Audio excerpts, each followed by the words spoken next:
Hi, my name is Timmery Lee and I'm an introvert. For Project 1, I chose to do my reaction or review of the TED Talks Susan Cain's The Power of Introverts video. Um, Susan Cain in this video uses an example from when she was younger and in summer camp.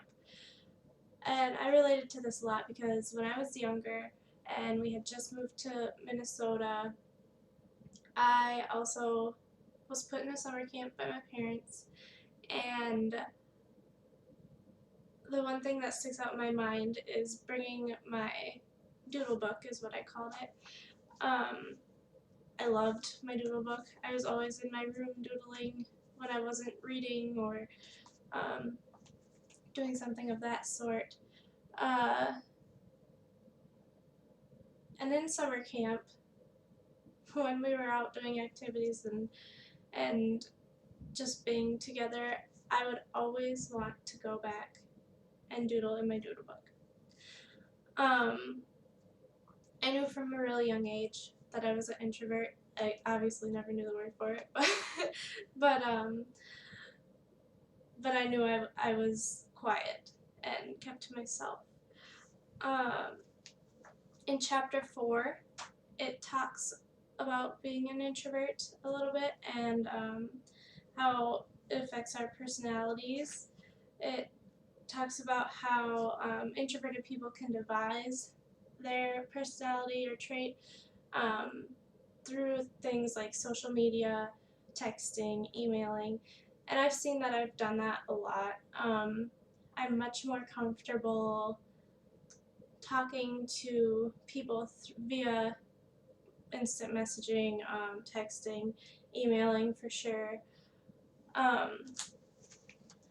Also, there's a section where emotional contagion is brought up, and I think that introverts are especially susceptible to this, more or less because, as Susan Cain talked about, society doesn't really view introversion as something socially acceptable. So we tend to feed off of other people's extroversion and use that while we're in that situation. One web page I found that kind of helps you decide whether you're an extrovert or an introvert. It gives some statements of what you would look at and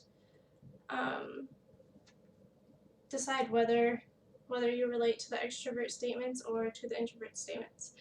I related to one extrovert statement and all of the introvert statements.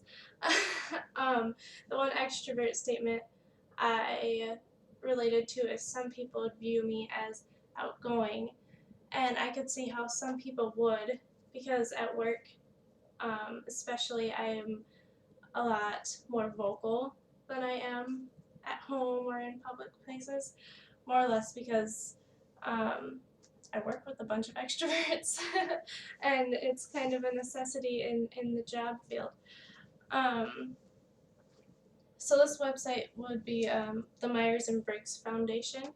I thought it was an interesting read, and it was definitely helpful for finding out for sure if I'm an introvert.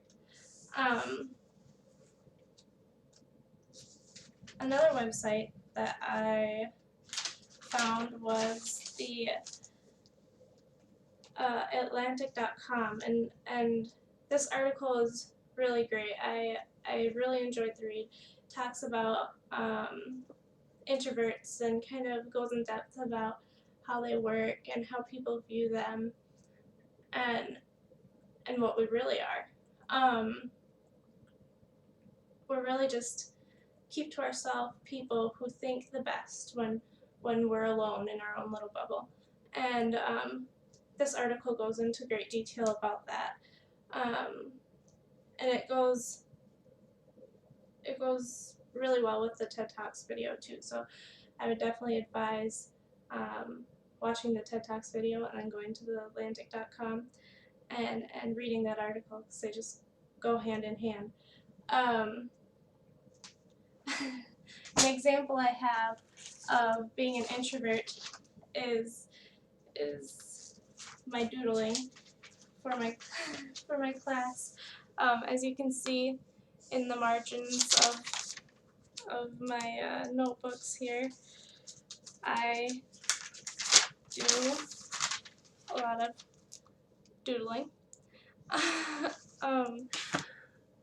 Most of the time it's when the instructor asks me to form a group and work on this little assignment in class, and with the group I generally don't find a group. I sit at a table with another very introverted person and we just kind of sit there together and do it on our own, and then we go to whatever we do to release that. Mine is doodling.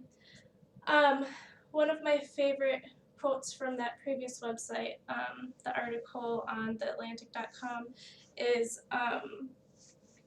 remember, someone you know and interact with and care about every day is an introvert, and you are probably driving them nuts.